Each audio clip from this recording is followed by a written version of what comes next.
Assembling the entire streaming kit.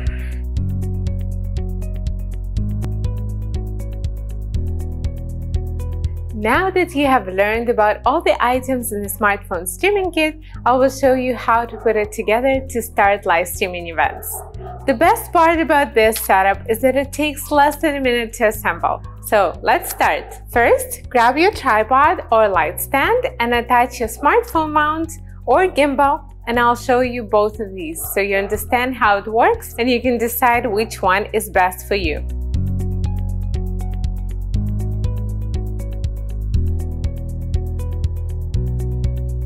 You'll notice that both of these are really easy to assemble. The main difference here is image stabilization and cost. The gimbal provides smooth movement if you're planning to move around during the event, while the mount only costs $5 and works great at holding your phone in place. Both can do a good job depending on the kind of event you'll be streaming. Don't worry if you don't have a gimbal when you start, as it's not mandatory to achieve great results. Next, you need to think about your audio. If you're using the internal microphone, make sure to stay close to the speakers at the event or as close to the action as possible to capture clear audio for viewers at home.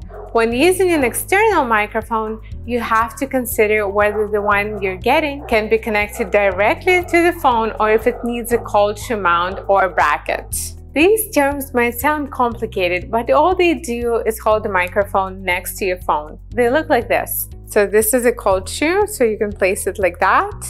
And this is a bracket, so you can place it like that.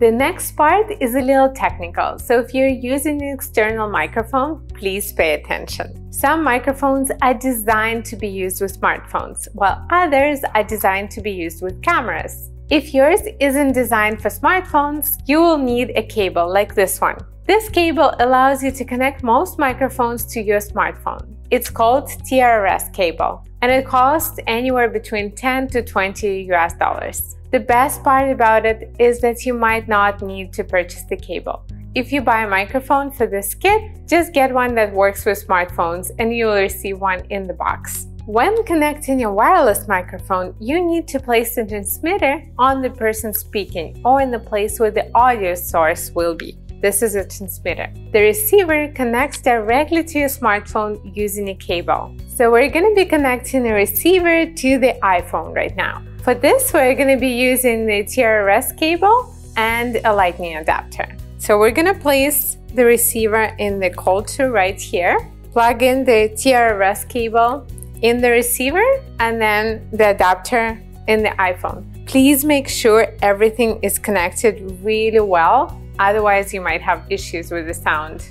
When using a shotgun microphone, you can either get an external one that plugs using a TRS cable or one that connects directly to a smartphone's port, like this one. For the new streamers out there, please be aware that when purchasing a microphone, you need to acquire the microphone version that works with your device. If you're using an iPhone, you might need a lightning connector.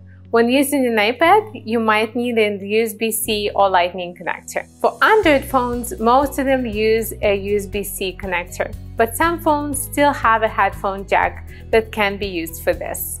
Once your tripod is attached and your audio is connected, you need to choose an internet connection. We will go in depth about the internet in the following videos, so for now, you just need to choose Wi-Fi or mobile data and you're good to go.